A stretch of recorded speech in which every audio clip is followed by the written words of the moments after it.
అంటావా మావా అంటావా మావా హాయ్ అంటావా మావా అంటావా మావా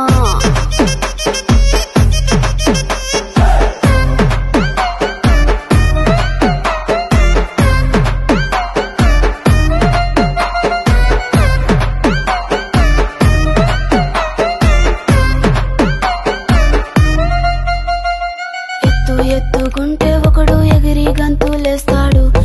కురుసాకుంటే ఒకడు మురిసి మురిసి పోతాడు ఎత్తు కాదు కురుసా కాదు మీకు సత్యం చెబుతాను అందిన ద్రాక్ష తీపి మీకు మీ మగ బుద్ధి వంకర బుద్ధి అంటావా మావా అంటావా మావా